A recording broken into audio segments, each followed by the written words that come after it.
大家好，出租爸爸。如果你有用 iPad，成日發現或者 iPhone 成日都發現唔夠位用，你點樣去 delete 啲相，點樣去清空垃圾桶都係唔夠位嘅。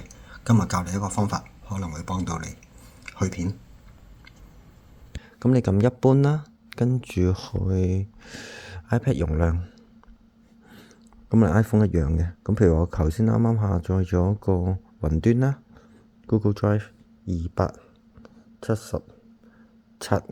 等等呢度雲端 Google Drive 277MB。咁我下載幾個影片喎，下載影片之後呢，你就見到呢個容量呢度爆升，冇辦法去清嘅喎，你撳入去冇辦法清嘅喎。卸載 Apps 咧，淨係 delete 咗個 Apps， 但係你啲 data 仲喺度，啲 cache 仲喺度嘅。你要 delete Apps， 跟住先可以重新再安裝，真係激死人。好，下載幾次啦，咁我入翻設定嗰度睇啦，咪睇啲相有冇下載來先。有啦，上高幾個。咁你入翻設定嗰度睇咯噃。咁我睇翻個雲碟容量，無端端去到 7.91， 咁你冇辦法 clear 啲 cache 喎。咁你個 iPad 就因為啲咁嘅原因就唔夠位用。咁最討厭係乜呢？譬如 iPad 咁，佢64GB 一個價錢，你要升到去128呢，要多3-4千蚊台幣。咁你出面買容量唔使咁貴噶嘛，咁你焗你買容量，但係你咁樣係咁爆增，永遠都唔夠。你一個 Apps 係咁嘅喎，你譬如 YouTube 又係咁 Com 又係咁，iMovie 又係咁。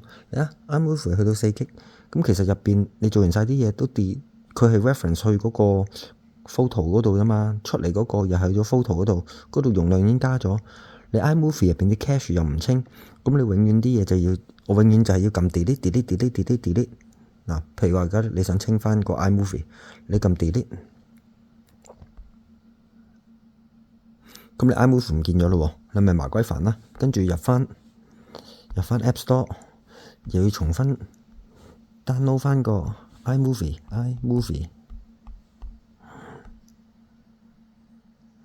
咁又下載咯喎。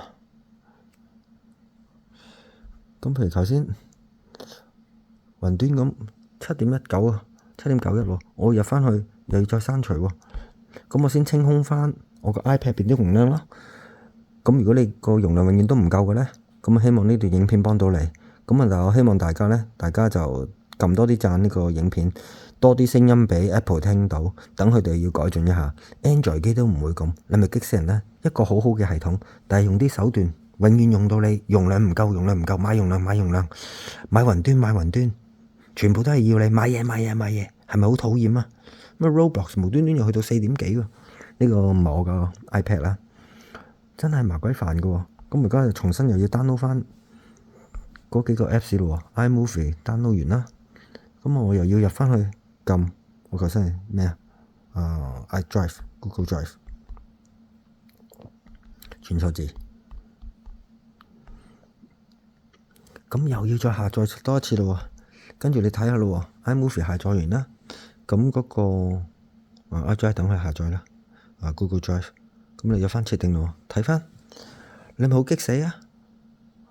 你睇 iMovie 原本嗰個 Apps 600幾 MB 啫嘛 ，iMovie 672 MB 啫嘛，672.9 MB 啫嘛，咁啊睇翻個仲有個咩Google Drive